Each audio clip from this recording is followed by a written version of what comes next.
Oi gente, eu sou a Ione do blog Minha Vida Literária e no penúltimo vídeo pro Veda eu venho mostrar pra vocês o meu top 10 livros nacionais.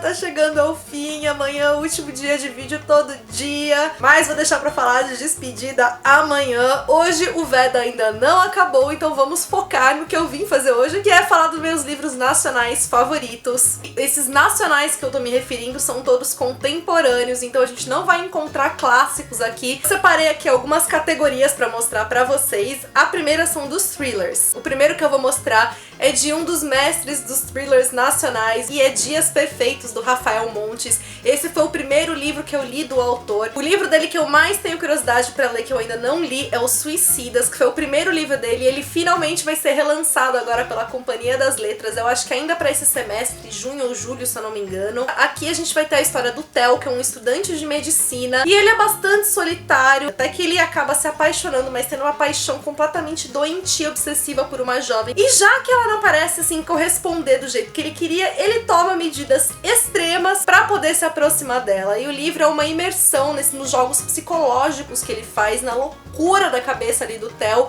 E o que é mais louco é ver como ele é racional, como ele segue uma lógica que ele quase te convence das loucuras dele e você sente que você tá enlouquecendo junto. Eu acho que foi por causa disso que eu gostei tanto do livro, porque, assim, foi uma leitura perturbadora nesse sentido. O Rafael Montes sabe como mexer com a sua cabeça, como te envolver numa leitura completamente instigante, e é por isso que esse livro tá aqui. Outro livro que também mexeu com a minha cabeça e que inclusive eu li esse mês porque eu imaginava que ele entraria nesse top 10 é O Sorriso da Hiena, do Gustavo Ávila. Aqui eu tenho a publicação independente do Gustavo, mas o livro vai ser relançado pela editora Verus. Os direitos de adaptação dele, inclusive, já foram comprados pela Rede Globo. Aqui a gente vai ter a história de um personagem que ele sofreu um trauma muito grande na infância. Ele viu os pais dele serem assassinados. Isso fez com que despertasse ali na cabeça dele a hipótese de como surge a maldade no ser humano. Então, para ele poder investigar isso, ele resolve, já adulto, repetir o experimento que ele passou com outras crianças, só que para isso ele vai ter que contar com a ajuda de um psicólogo e que vai acabar ficando, então, dividido na linha moral do que fazer. Utilizar essa maldade para um bem positivo ou simplesmente é loucura, não vai se entregar para esse experimento. Então, o livro, ao mesmo tempo em que ele tem esse ar de thriller policial e que na realidade não vai ter o suspense de você saber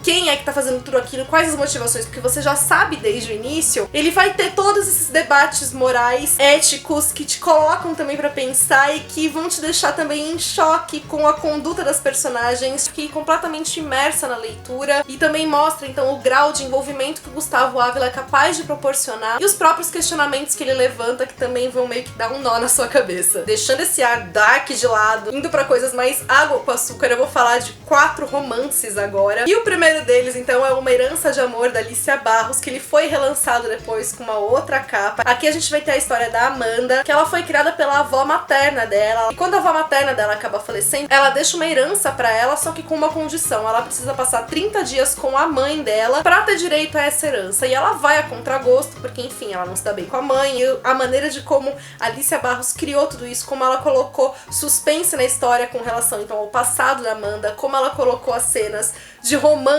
como ela lidou com as questões familiares, então os conflitos que a Amanda tem com a mãe, tudo isso foi muito envolvente, muito emocionante. Foi um daqueles livros que eu não conseguia parar de ler. Esse livro faz parte de uma série, ele tem outros 2 livros que até hoje eu ainda não consegui ler, embora eu tenha aqui na minha estante. Cada um vai contar a história de um personagem diferente, então eu imagino que sejam livros que possam ser lidos fora de ordem, porém o ideal é que você mantenha essa ordem só pra não pegar spoilers dos anteriores. Outro livro que eu amei completamente quando eu li, que até hoje tenho como uma das minhas protagonistas favoritas, é o Por Linhas Tortas. Aqui a gente vai ter a história da Esther, que é muito tímida, que conhece cedo o amor, e ela acha então que ela vai viver contos de fadas pelo resto da vida dela, até que a vida resolve agir. O livro tem uma história de superação muito forte, e foi isso que tanto mexeu comigo, que fez com que eu admirasse tanto essa personagem. E essa mensagem de superação, de força, é muito importante.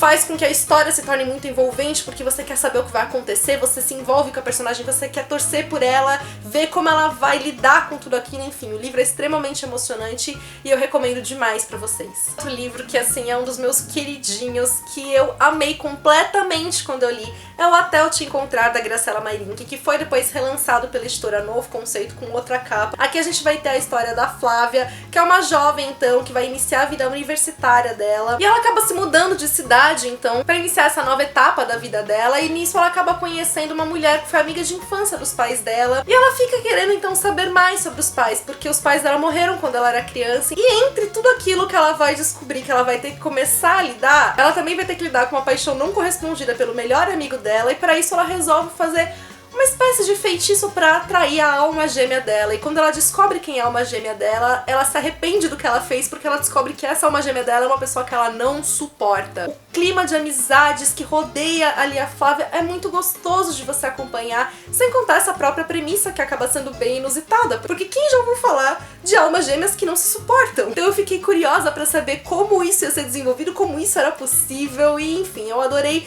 cada detalhe, cada elemento que a Graciela colocou aqui, e fez com que, assim, eu desse pulinhos de alegria quando eu soube que ele ia ser relançado, então, por outra editora, no caso, a editora Novo Conceito. E pra fechar aqui a ala dos romances, o mais recente que eu li, que se tornou também um dos meus queridinhos, é o Quando Amor Bater à Sua Porta, da Samantha Holtz. Aqui a gente vai ter a história de uma escritora que tá passando por uma espécie de bloqueio, ela não consegue finalizar o livro dela, e ela também tá muito envolvida com um dos personagens que ela criou, até que um dia uma pessoa bate na porta dela e é um cara com o mesmo nome desse personagem que ela se envolveu ali na escrita, com as mesmas características, e esse personagem diz que perdeu a memória e que precisa da ajuda dela porque de alguma maneira ele tinha o nome dela anotado ali na agenda e ele espera que ela possa ajudá-lo então a recuperar a memória. Além da Samantha Holtz, também tem uma escrita totalmente sensível e cativante. Ela criou uma história tão bonita, e não só aqui no sentido do romance, mas pelo processo de amadurecimento que a personagem passa. Eu achei, assim, essa parte da história uma das mais bonitas, uma das mais emocionantes, foi a que mais mexeu comigo, e enfim, fez com que o livro se tornasse um dos meus favoritos no ano passado. Falando agora dos meus queridinhos chiquilitos, eu separei 3 pra mostrar pra vocês. Um deles é o Azar o Seu, da Carol Sabat. Aqui a gente vai ter a história da Bia, que numa situação completamente inusitada, acaba reencontrando uma grande paixão de infância dela. Só que ela não se lembra dele, ela não reconhece quem é essa pessoa. E ele, então, sem graça pela situação, acaba não contando quem ele de fato é, e a história vai partir daí. O livro é hilário, então, além das passagens muito engraçadas, uma das coisas que eu mais gostei aqui foi ver as referências nacionais, então, que ele tem. O fato da Bia ser uma personagem de uma idade próxima da minha fez com que muito daquilo que fez parte da infância, adolescência dela também tivesse feito parte da minha. Então, quando ela citava brincadeiras, citava referências mesmo daquela época, era muito gostoso relembrar porque aquilo fez parte do meu crescimento também. De qualquer maneira, mesmo que você não tenha essa mesma identificação, como eu disse, o livro é hilário, com passagens também super fofas e que eu recomendo demais pra vocês.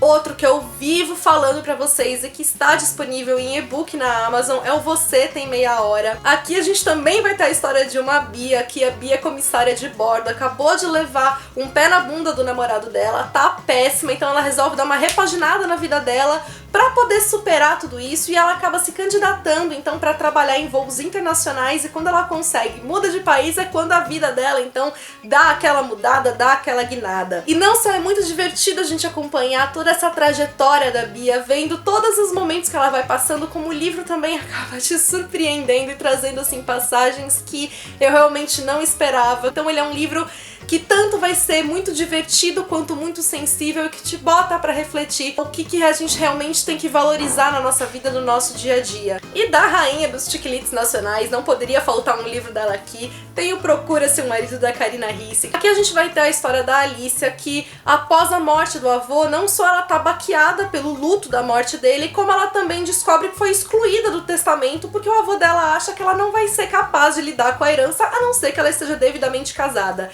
Então, como ela tá absolutamente sem nada e precisa do dinheiro, ela resolve pôr um anúncio num jornal pra procurar um marido e assim então se casar e conseguir então acessar o dinheiro que é dela por direito. É óbvio que vão surgir muitas trapalhadas daí, o livro também tem passagens que são hilárias, que me faziam assim gargalhar, e mais do que tudo, é um daqueles livros típicos da Karina, de te dar frio na barriga, de fazer você se apaixonar pelo mocinho. de fazer você se apaixonar junto dos personagens e que também aqui tem um final, uma reviravolta que você fica, uou, peraí, o que aconteceu? Então vai ter suspense, vai ter ação, vai ter romance, vai ter diversão, enfim, é um prato cheio pra quem gosta de um bom tiquilite. Queridinho da minha vida, que na verdade não é um romance, aqui não romance história de amor, mas romance gênero de escrita, é uma novela, que é assim o meu favorito, sem pensar duas vezes, é o Divã, da Marta Medeiros. O filme também é ótimo, e ele traz o principal talvez do livro, mas ele não chega aos pés, eu acho que ele foca mais num lado mais cômico talvez, e não traz a profundidade de tudo aquilo que é narrado aqui. A gente vai ter a história, então, de uma mulher que já tá com seus 40 e poucos anos, é casada, tem filhos, e ela resolve fazer terapia, começa a fazer análise, e o livro são todas essas consultas dela. A narrativa é ela conversando com o terapeuta, a gente não tem a voz do terapeuta, apenas a voz dela, e por meio das análises, conforme ela vai falando da vida dela, a gente vai se aprofundando nela, nos conflitos que ela tem, nas coisas que ela vive, no que ela vai descobrindo sobre si, do que ela sente. E, gente, o livro é sensacional, não dá pra explicar a força que ele tem. Eu acho que, principalmente porque ele é muito sincero, eu amo as crônicas da Marta Medeiros. E ler essa novela pra mim foi um grande presente, porque ela continua com aquela intensidade, com aquela realidade no que ela narra. A viagem interna que ela fez aqui me proporcionou uma viagem interna em mim mesmo. A Marta Medeiros é ótima em pegar situações cotidianas e mostrar como elas podem ser abrangentes, o quanto às vezes elas podem ser assustadoras, complexas. Eu adoro essa jornada introspectiva que ela faz e, enfim, sem dúvida alguma, é meu grande queridinho, e se você não leu, leia. A Marta Medeiros é maravilhosa. Contem pra mim que Nacionais faz parte dos queridinhos de vocês. Se você gostou do vídeo, deixe seu curtir aqui embaixo pra ajudar na divulgação. Se você é novo no canal, aproveite pra se inscrever e acompanhar todas as novidades. Amanhã eu trago o último vídeo do Veda, não deixem de conferir. E me sigam também nas demais redes sociais do blog, que por lá o nosso contato é mais próximo. Beijos a todos e até amanhã!